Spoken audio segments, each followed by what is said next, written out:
She never expected a simple walk through the hotel lobby to turn into a nightmare. Dressed in a modest black dress and clutching her resume, Mia had come for a job interview, nothing more. But the moment she stepped inside, 3 sharply dressed men blocked her path. Their smiles didn't reach their eyes, and their questions quickly turned invasive. No one around intervened. Not the staff, not the guests. It was as if the world had suddenly turned silent. She tried to stay calm, but their tone grew colder, more controlling. They accused her of trespassing, of pretending to belong in a place like this. One even reached for her arm, insisting she explained herself. Just when it felt like she had nowhere to turn, the elevator doors opened behind her with a soft chime. Everyone turned. Out stepped a man in a tailored suit, his presence quiet but commanding. Whispers filled the lobby. He wasn't just rich, he was a billionaire. And then, with everyone watching, he walked straight up, looked the men in the eye, and said 7 words that changed everything. "She's my wife. Let her go." But that was just the beginning. The entire lobby froze.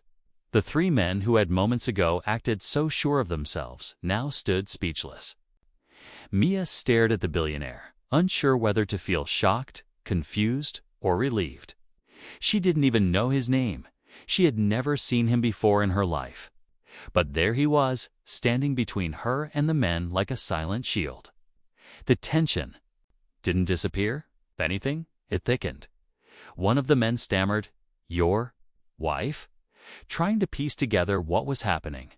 The billionaire didn't blink. "Yes. And if you ever touch her again, I'll make sure you regret it." His voice was calm, but there was steel behind it. Mia's heart pounded. Who was this man? Why had he defended her? She didn't feel safe yet, just more confused. People around them began whispering. Hotel staff seemed torn between stepping in or staying far away. The men slowly backed off, but their eyes said this wasn't over. The billionaire finally turned to her, his expression softening. "Come with me," he said quietly. And though every instinct told her not to trust a stranger, something in his voice made her feet move. As they entered the elevator, her mind raced with questions, none more pressing than, "Why me?" As the elevator doors slid shut, silence fell between them. Mia kept her distance, her mind spinning. She had no idea who this man was or why he had called her his wife. She was just a recent college grad trying to land a receptionist job, nothing more. The man, calm and unreadable, pressed the button for the penthouse. That alone made her chest tighten. Why was he taking her to the top floor? What did he want? "You're safe now," he finally said, glancing at her. Those men weren't supposed to be there. His words raised more questions than answers. Mia didn't even know what he meant by that. "Who are you?" she asked, voice low. He paused. "My name is Adrian Locke, and you're caught in something much bigger than you realize." The doors opened to a massive suite, walls lined with windows overlooking the city.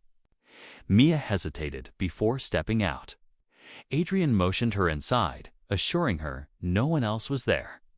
As she slowly walked in, she noticed pictures on a nearby table. One of them looked just like her, but it wasn't her. Meanwhile, downstairs, the 3 men regrouped in a black SUV, speaking into earpieces. He moved early. One of them said, "We weren't ready. Keep eyes on the girl. She's still the key." Mia stared at the photo, heart thudding. The woman in the frame had the same eyes, same hair, same quiet smile, but it wasn't her. She turned to Adrian, who was now pouring 2 glasses of water like nothing was wrong. "That's not me," she whispered. He didn't look surprised. "I know," he said. "But to a lot of dangerous people, she was. And they think you're her." The walls felt like they were closing in. Adrian explained that the woman in the photo, his real wife, had vanished 6 months ago during a private trip overseas. No one had found her. No body, no messages. just gone. Until Mia walked into that hotel lobby, looking like a ghost from his past. "You showing up changed everything," he said. "They think you're back, and they'll do anything to get you." Down below, a black drone buzzed quietly over the building. In a hidden van parked across the street, a woman with sharp eyes monitored Mia's every movement on screen. "We need her alive," she muttered. "But Locke, he's optional." Back in the suite, Mia backed toward the door. "I can't be part of this," she said, voice shaking. But before she could leave, the lights in the penthouse cut out. Total darkness. Then a sharp knock on the door. Mia froze as the knock echoed through the darkened penthouse. Adrian moved fast, pulling her away from the door and toward a hidden panel in the wall. "Stay quiet," he whispered, pressing his hand against a scanner. The panel slid open to reveal a narrow, dim hallway, some kind of hidden escape route. "Go," he said. "Don't stop, no matter what." Her pulse pounding, Mia slipped inside just as another knock came louder this time, followed by a sharp bang. Adrian stepped out, shutting the panel behind her. She couldn't hear what happened next. The silence was worse than the noise. The hidden hallway twisted downward like a tunnel, cold and lined with steel. Emergency lights flickered red overhead. The air smelled like dust and old secrets. Halfway through, she stumbled into a room filled with old surveillance monitors. One screen lit up, showing a live feed of the suite. Adrian stood calmly in front of the door, but it wasn't the three men from before. It was his wife, alive, breathing. Standing in the doorway, Mia stared in disbelief. The woman looked just like Herb, colder, sharper. "Hello, Adrian," the woman said on the screen. "You've been protecting the wrong one." And then the feed cut to black. Mia stood frozen, staring at the blank screen, her breath caught in her chest. If Adrian's real wife was alive, then what was this all about? Why had those men followed her? Why had Adrian protected her? The tunnel lights flickered again, and a voice crackled through a nearby speaker. "Mia, don't trust what you saw. Keep moving." It was Adrian, but he sounded different. Rushed, desperate. She ran, heart pounding, until the corridor opened into an underground garage. A black SUV was parked with the engine running. The driver's door opened. It was Adrian, bruised out. Of breath, but alive. "She's not my wife," he said, pulling her into the car. "She's a plant, a double. Part of a larger operation. I thought she was gone, but now I realize she never left. They made her into someone else." The car sped off as gunfire echoed behind them. Mia ducked, still trying to process everything. "Then why me?" she asked. Adrian met her eyes in the mirror. "Because you were her backup? You were chosen before you were even born. You just didn't know it." Before she could answer, her phone buzzed with a message from a number she didn't recognize. It read, "You're not MIA.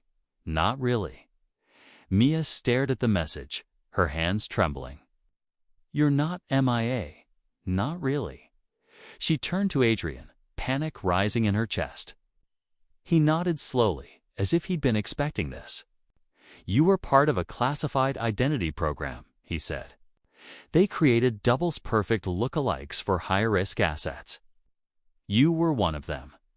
Hidden in plain sight, with no idea who you really were. The truth hit like a wave.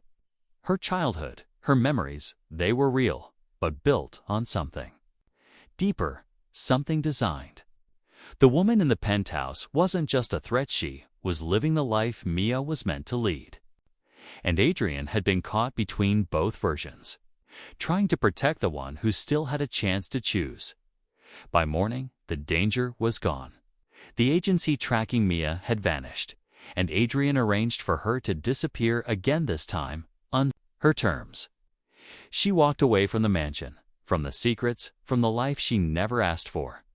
No longer just a shadow, Mia decided to write her own future. The world still believed she was someone else's, and maybe that was her greatest protection. Because in a world of lies and doubles, knowing who you are is the only thing that truly keeps you free.